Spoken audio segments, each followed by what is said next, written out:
Montana Territory, January 1882. The snow had stopped falling sometime after midnight, but the wind still came in sharp over the ridge when Kade Granger spotted movement down by the frozen stream. He pulled his gelding to a halt, narrowed his eyes against the glare bouncing off white banks, and saw her half kneeling, half collapsed beside the ice, pressing her hands against the chest of a boy who could not have been more than 6.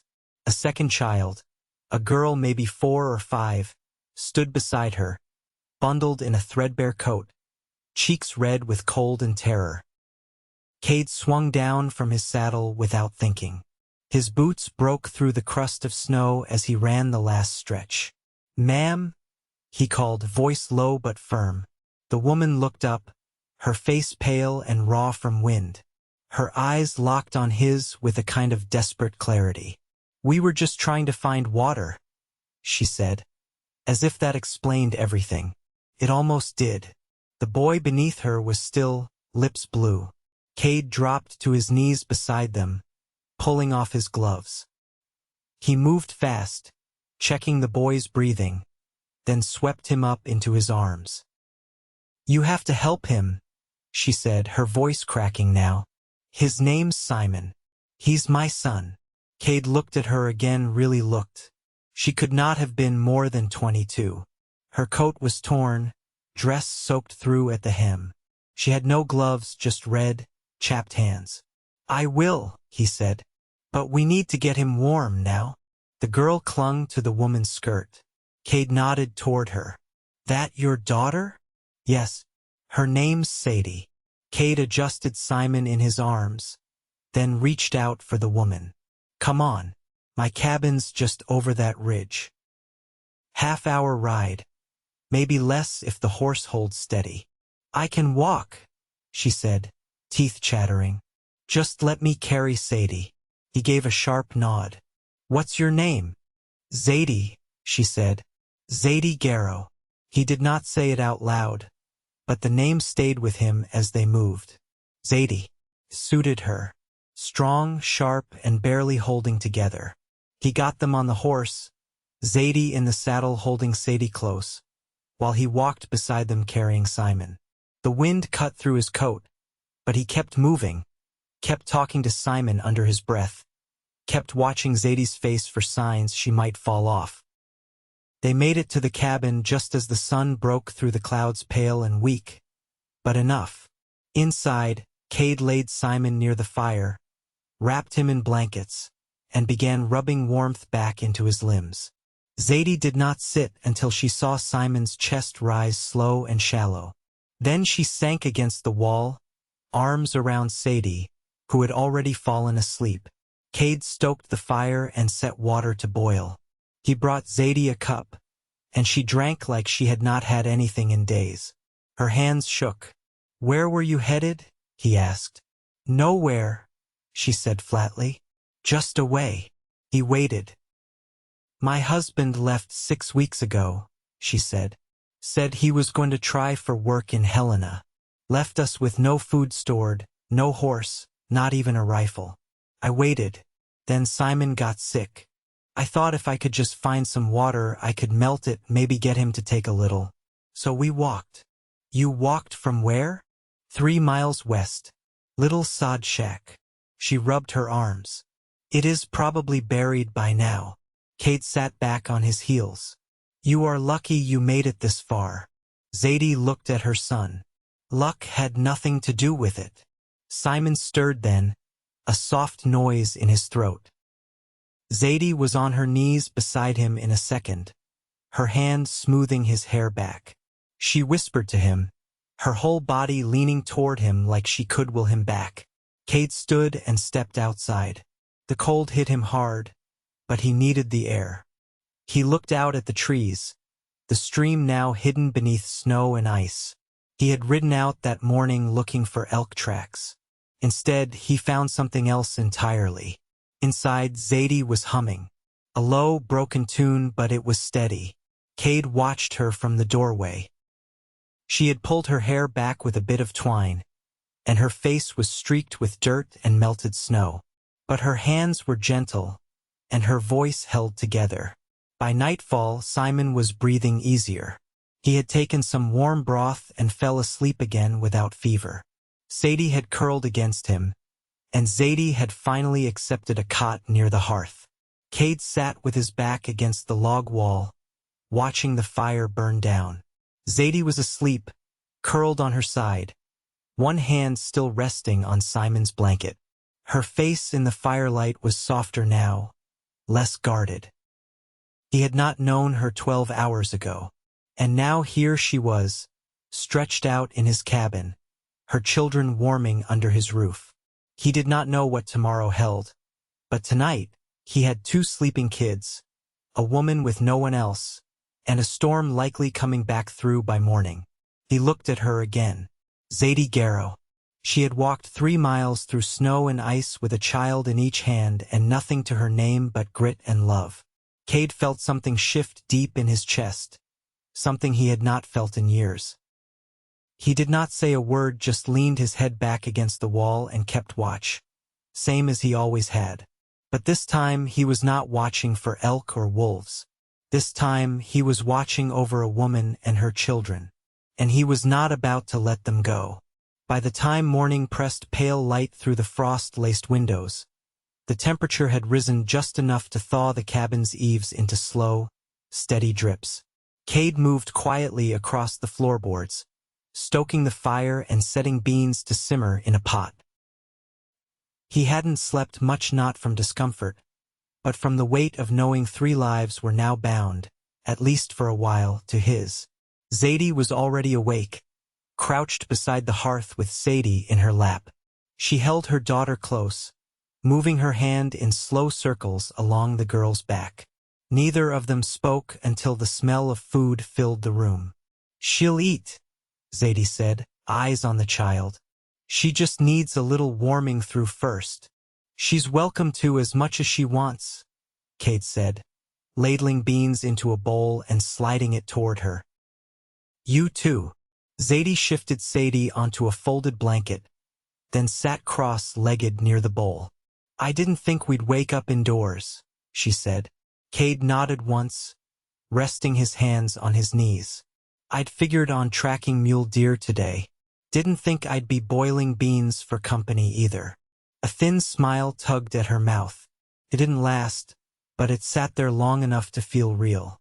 Simon stirred in the cot and opened his eyes halfway. Zadie rose, walked to his side, and placed a hand on his temple. She didn't speak, just held it there until his breathing steadied again. Kade watched the way she moved, efficient, quiet, no waste to her gestures. She didn't ask for anything, didn't linger on thanks, just did what needed doing and kept on. When she sat again, this time with a spoon in hand, he finally asked, "You got any people around here?" She shook her head. "My folks were from Virginia. They didn't approve of me marrying a man they hadn't met. Haven't heard from them in 3 years." "His people?" Kade asked. "Never knew them," she said. "He said he was from Iowa." Might have been true. Kade didn't push further. Instead, he stood and opened the door long enough to check the sky. The clouds were holding off for now, and the wind had calmed. The trees stood still for the first time in days. "I've got a smokehouse out back," he said. "Some dried meat, few roots. Could put together something better than beans if you've a mind to stay longer than a day." Zadie didn't answer right away. She looked at her children, then back at Kade. "I'm not looking to burden anybody." "You didn't," he said. She studied him then, her gaze level and without flinch. "I can sew, mend clothes. And I know how to trap rabbits if you've got wire." "I've got wire," Kade said. She nodded once as if they'd struck a deal.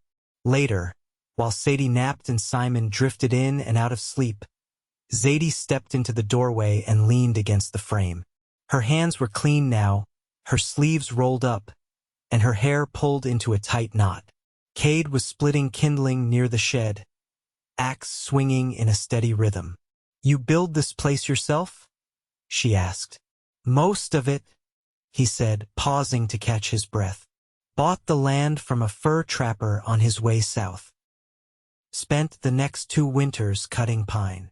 Zadie crossed her arms. You live here year-round? Since the war ended, he said. Didn't have much waiting back in Missouri. She didn't ask more and he didn't offer. Instead, he gestured toward the pile beside him. There's a hatchet in the shed. If you want, I could show you how to use it without losing a thumb. She didn't smile, but her eyes glinted just enough to make him believe she might. I've chopped before, just not in a long while. They worked until the shadows grew long across the snow. Kade showed her how to angle the blade for smaller kindling, how to keep her feet grounded on the frozen earth. She listened without interrupting, her movements precise, quick to adjust. I learned from my uncle, she said after a while. He ran a sawmill outside Staunton. Taught me how to stack lumber straight and dry. That why you married a man headed west? He asked. I married him because he made promises like he meant them, she said, setting down the hatchet. Didn't learn how heavy a broken one could be until I had to carry it myself. Kade picked up the split wood and stacked it under the eaves. You're not carrying it alone anymore. She didn't answer him, but she stepped closer and picked up another log. That night, they ate smoked elk with boiled potatoes. Zadie fed Simon from a tin spoon, patient and steady. Sadie sat in her lap, wrapped in a shawl that hung past her feet. After the children fell asleep, Zadie stood near the fire, watching the flames with a faraway look. You planning on staying through spring? She asked. Hadn't thought past tomorrow, Kade said. She turned to face him. You ever think about something more permanent? He met her eyes. You offering? I'm saying I'm tired of running, she said. Tired of waiting on someone who never meant to come back. Kade stepped closer, slow and sure. Then don't wait anymore. Zadie didn't move, didn't flinch, but something in her posture eased. She looked up at him, and for once, there was no wariness in her expression. I won't, she said. Kade glanced at the cot where the children slept, then back at her. Then we'll figure it out.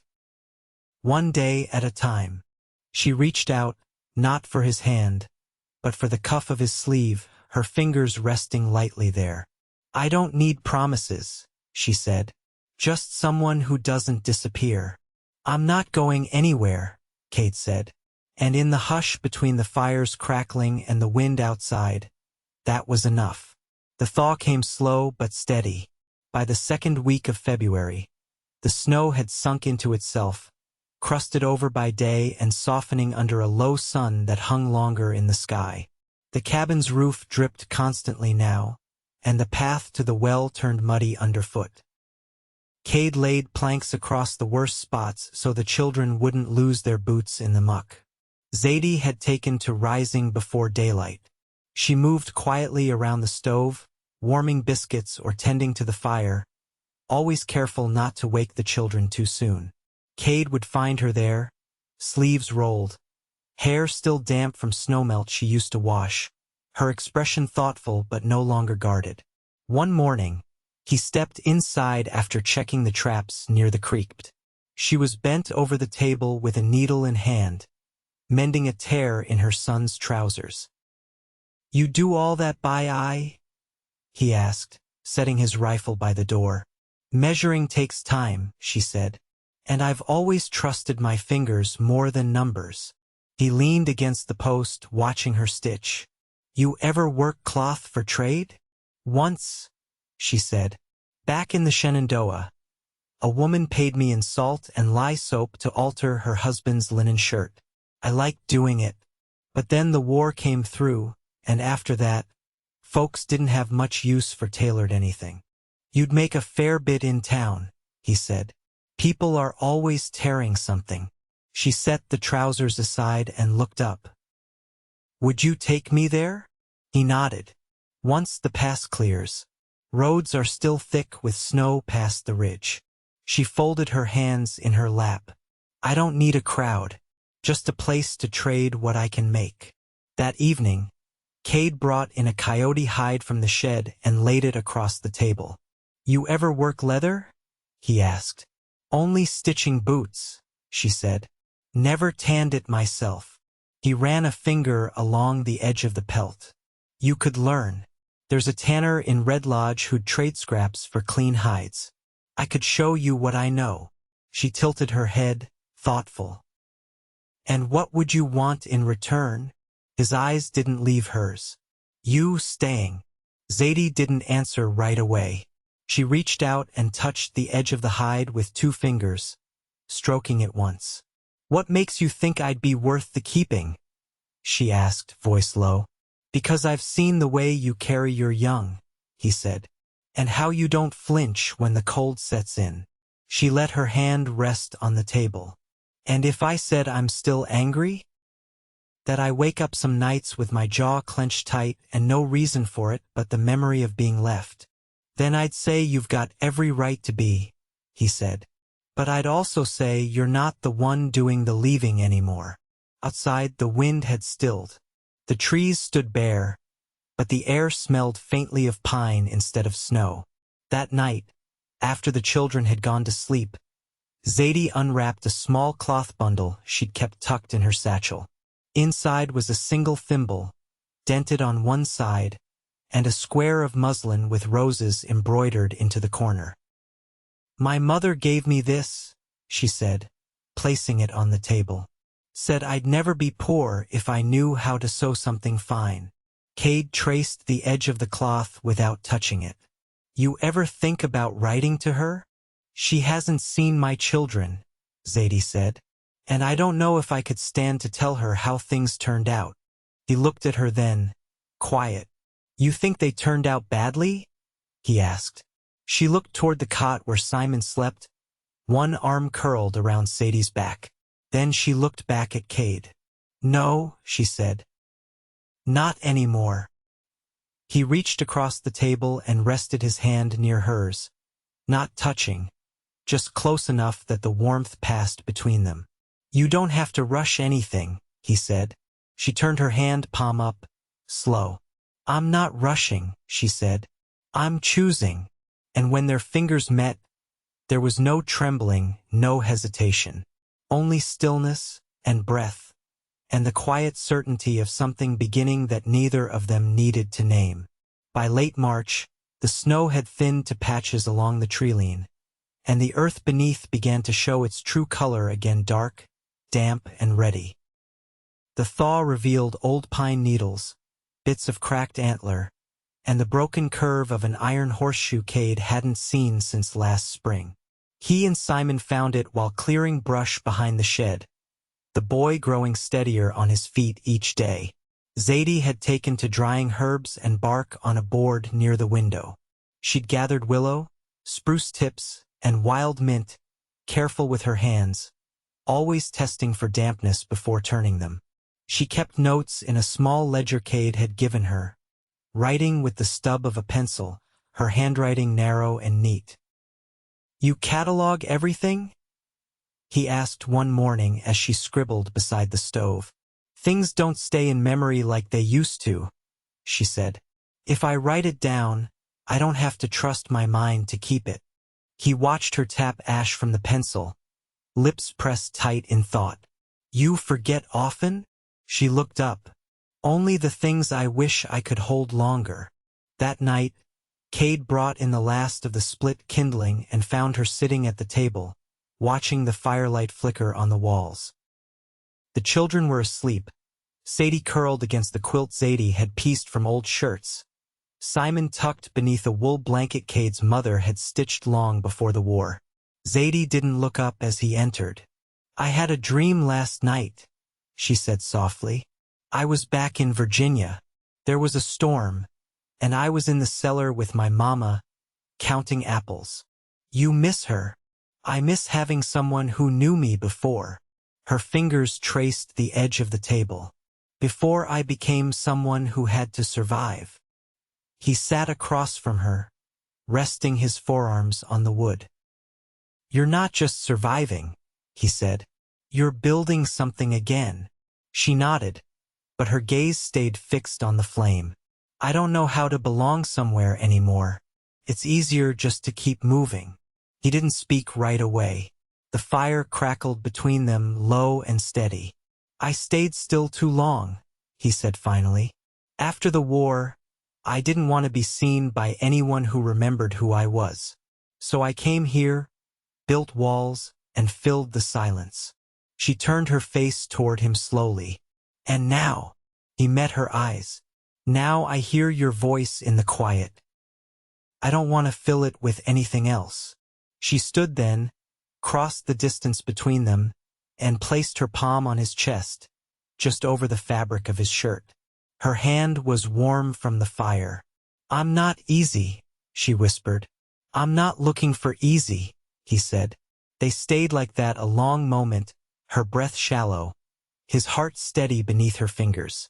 The next day, Zadie dug a shallow trench behind the cabin and planted onion bulbs she'd saved from the root cellar. Zadie helped, toddling behind her with a tin cup full of dirt, her coat sleeves rolled to her elbows. Kade watched from the porch, whittling a spoon from juniper. Simon had taken to carving, too. He sat near Kade with a dull blade, shaping soft pine into a crude horse. He's good with his hands, Kade said. Zadie wiped her palms on her apron. He's patient. He gets that from his grandfather. Zadie dropped her cup, dirt spilling across the step.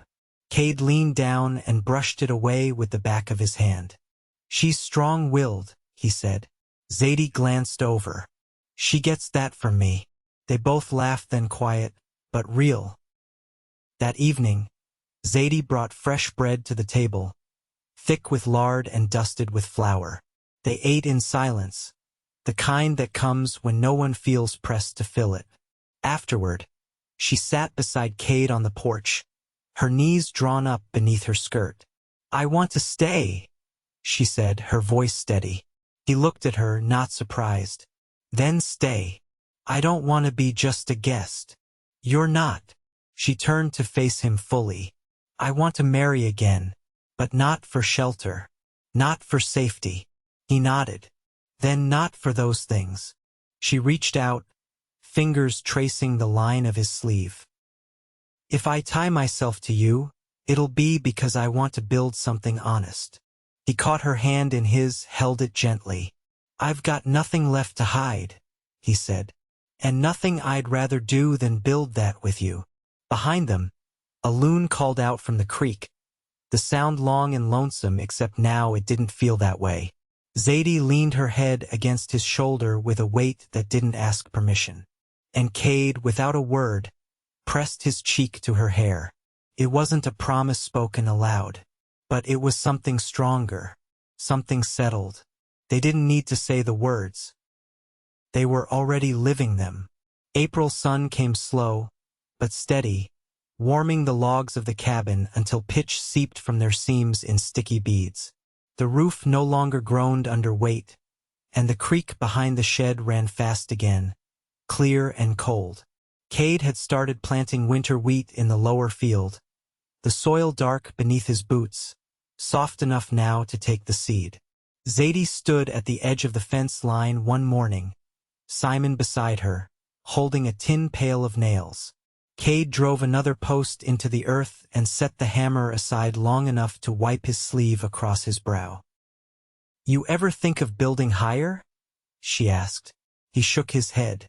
Fence is to keep the mule in, not the world out. Simon handed him a nail, quiet and steady.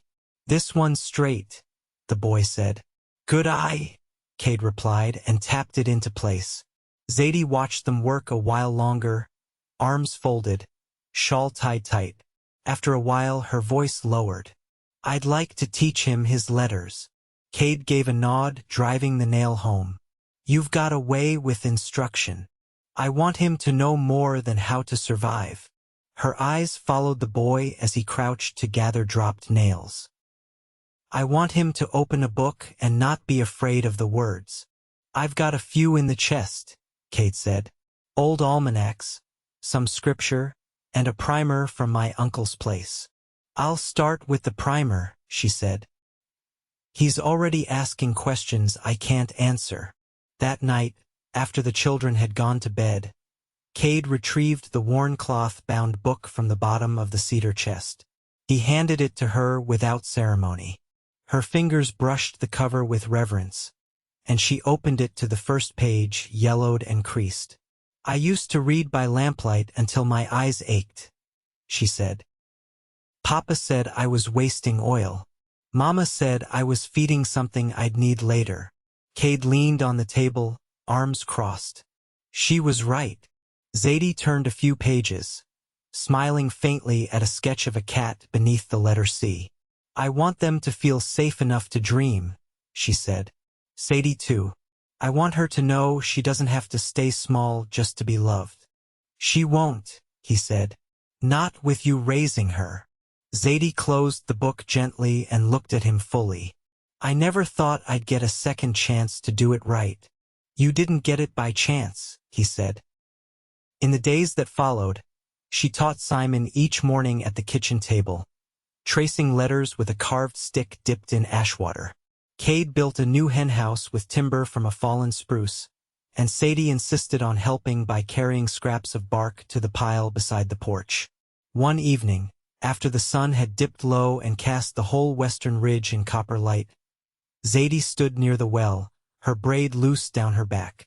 Kade joined her, wiping his hands on a cloth, and leaned against the post. "I've been thinking," she said, eyes still on the hills, "about the name we'd take." He watched her a moment, then tilted his head. "You've got something in mind?" "I'd like to keep Garrow. For me. For them. But I'd take yours too, if that suits." He nodded. "We'll say it together. Garrow Granger." She turned to face him, a faint smile warming her mouth. "I never thought I'd wear two names like that." He stepped closer, cupping her jaw with his calloused palm. "You'll wear them both with pride." They were married by the Lutheran preacher who rode up from Red Lodge twice each season. The ceremony was held beside the creek, where the birch leaves had just begun to unfurl. Simon wore a clean shirt stitched from muslin, and Sadie carried a basket of wild plum blossoms. Zadie stood tall, her hair pinned with a bit of blue ribbon Kade had found tucked in an old letter from her mother. After the vows, Kade pressed a kiss to her brow, then her lips, and she leaned into him like she'd been waiting her whole life for a place to rest. The preacher stayed for supper, then rode out before dusk, leaving the four of them alone beneath a sky thick with stars. That night, Kade and Zadie lay side by side on the bed they'd made together, the quilt pulled high. Her fingers traced the slope of his shoulder, slow and sure. "I never imagined I'd feel peace this solid," she whispered. He kissed her temple. "It's yours now. You earned it." Outside, the wind moved gentle through the pines. The cabin stood quiet, warm, filled with breath and soft sleep. Years passed. Simon grew tall and sure, his hands skilled with tools and his mind quick with numbers. He took to carpentry, building a smokehouse beside the old one with joints tight as dovetails. Sadie learned to read by the time she was 7, her voice clear and proud as she recited from the same primer her brother once held. She planted calendula and mint each spring, and knew how to braid a rope tight enough to hold a pail from the well. Zadie kept teaching first her children, then the neighbors, and then a handful of settlers who brought their young to her door. They built a schoolhouse one summer, just beyond the field, and she filled it with slate boards and shelves of hand-copied readers. Kade never left the land. He planted, hunted, built, repaired. He loved Zadie with a steadiness that didn't ask for attention, only gave it. He held her hand at night, brushed the hair from her face each morning, and kept a carved figure of a cat on the shelf above the hearth, just where she could glance at it and smile. They grew old together, not all at once, but gently, like trees thickening in the middle, rings circling inward. Their love was not loud, but it was unshakable, the kind that didn't need to be spoken daily because it was woven into every act, every glance, every silence shared by the fire. And when the first snow came each year, Zadie would brew willow bark tea and sit beside Kade on the porch, her hand in his, their breath curling into the cold. They had built something lasting, not by luck, but by choice.